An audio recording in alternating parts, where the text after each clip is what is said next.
wonderful things to say. Yes, maybe they were started by very wealthy people, and there are stories now about things from Benin that are being returned, right, that have been stolen from Nigeria. But at the same time, there's so many things we can learn about these cultures by the objects that are now in the States and that are there. And so what is, for me, to get closer to some sense of revolution is to just be able to support these different communities, these different groups of artists that are trying to make work. I don't know how many minutes that's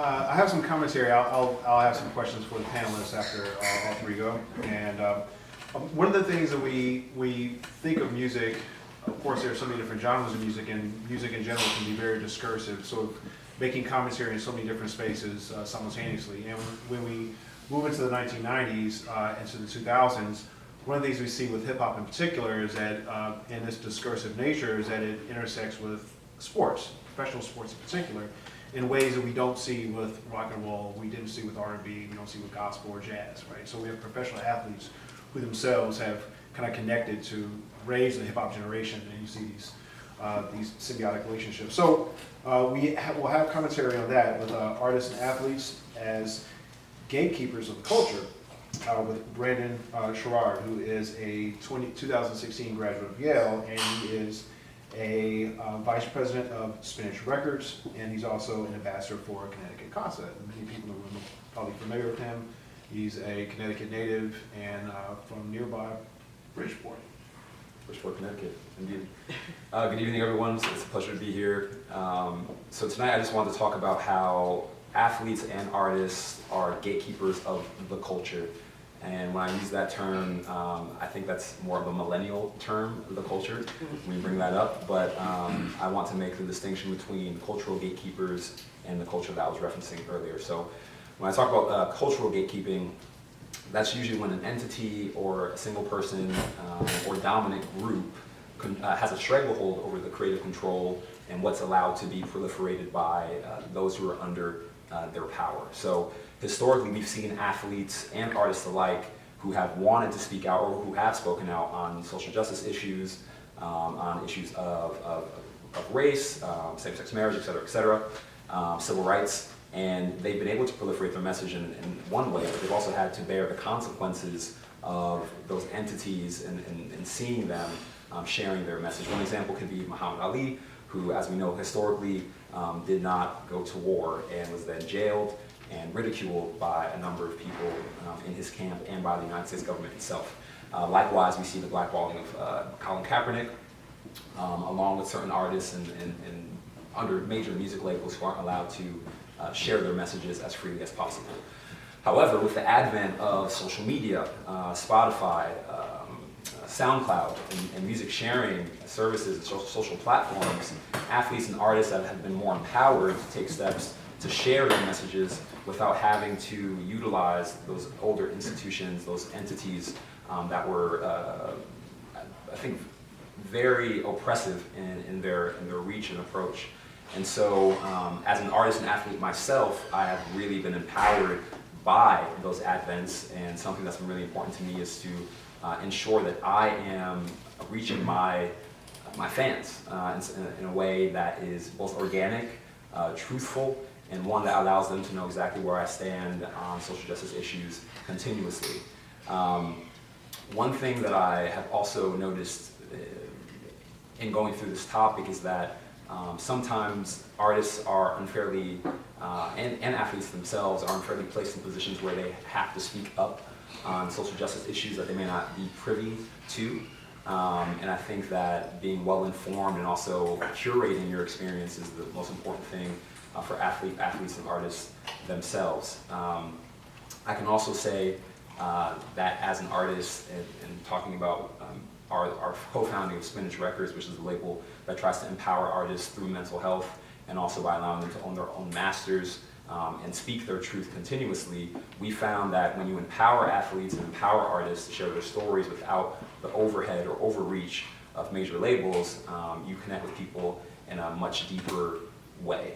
And I think that we can all agree that that's what we want, and the figures that we have in our head, especially an artist like Prince, we appreciate them for how honest and vulnerable that they are on a consistent basis. Additionally, I'd just like to share that we live in a world where we are now receiving all of our news in bit-sized pieces, and being informed and being well informed is so critical to what we're all trying to do and where we're all trying to go in our various walks of life. And I think that we place a lot of onus on those popular figures to provide us with some sense of hope and also a great deal of information to be more informed on issues that we may not have been privy to as well. So yeah, I think that's pretty much what I like to say about those issues, and I think that Prince is a great example. I think that now also Damian Lillard and Shaq, looking at those artists who've actually kind of have been in the intersection of sports and music, have also been impressive figures and people who have inspired me as a musician and athlete myself. Antonio Brown. Oh, and yeah, another one, Antonio Brown. Yeah, a little bit less with Antonio. Yeah. So, Great, thank you. All right, we have, and so our next panelist, we have the intersection of music and mental health, which connects, of course, to Spinach Records, as Brandon mentioned. And one of the things that I've taught a class on hip hop, which will come up in our reference to Prince a little bit later. And the course on hip hop at UConn is, as we know, is the longest continuously taught course on hip hop at any university in the United States. There was a professor at Indiana University that had a class, and she retired a few years ago, so now we went to the top. And so the class has evolved over the last 20 years. And one of the things that we've introduced to the class is a section on mental health and how hip hop artists have engaged mental health. And it's surprising how much artists have, in fact, engaged mental health for a much longer period of time than I've given any attention to in the class. And so we go all the way back to, I don't know how many people familiar here with the Ghetto Boys from the 1990s, Mind Playing Tricks on Me, and so we see a little, but if you ever see the video, it's a really fascinating song. It's a rich song. Visually it's rich, lyrically it's very rich, and I used to kind of dismiss Southern hip, I'm from LA, and I was kind of been in the Northeast for a very long time, and people who aren't familiar with hip hop, there are geographic differences and in style and all kind of things. And lyrically, Southern rappers have often been dismissed, and people say, except for Andre 3000, but people usually, and then Scarface, but people talk about Scarface from Houston, and it begins the song with sitting alone in a 4-corner room staring at candles. That's the beginning of the song. And I was on a panel in Memphis, and someone brought that up, and he talked about the power of mental health. And that song in particular is one of the early songs that actually grapples with paranoia, anxiety, depression, all these different elements. And it just comes as a very sublime visual text and lyrical text, and how this sort of affects these folks, along with these other themes around social commentary, around illegal drug trade, and all sorts of other stuff. Karma, spirituality, religion, family, love, all those things come through in this video. And it's a very sophisticated, again, sublime look at that. So with that, we have the intersection of mental health and music. We have this with Bradford Watson, who is a 2017 graduate from Harvard. Did I get that right? All right. And he is the founder of Spinach Records. I was joking with him earlier. I said, "So you're really like the Suge Knight of Spinach Records." And so but he said, "I don't call myself the CEO." Yeah, he kind of wants to like move away from those terms. And he's a much kinder, gentler guy than the Suge Knight. So we're very, very happy here to have Brandon. The floor is yours.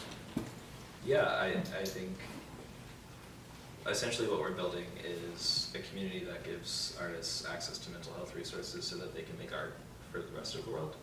And the idea behind that is, if you look at the social determinants of health for a standard human to live functionally in a state like Connecticut or New York, you need financial capital, you need access to a therapist, good quality food and nutrition, Can you speak a little louder?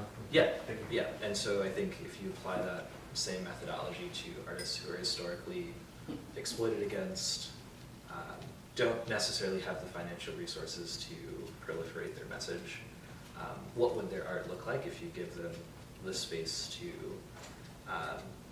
be financially empowered, be legally empowered, be mentally empowered with access to therapists? And I think it's been a very interesting dynamic to see all different types of artists from all walks of life come in at various different intersections in their artist career and seeing how they apply those resources. We've met an artist from Atlanta who is currently on tour right now. At the time that we met her, she was struggling with her own set of depression. She wasn't quite sure if she wanted to continue with music, but just giving her a space to really voice her concerns, putting her in contact with other therapists, I think really empowered her and has now allowed her to continue going on tour for the last 6 months. She's headlining 2 shows in New York over the next month and a half. When Brandon and I were originally developing out this idea, the focus was really meant to redefine an infrastructure that would allow artists to feel comfortable to have a relationship with a record label. Historically speaking, there aren't that many music companies that have a department dedicated solely to mental health resources, and once you bake that mental health into the DNA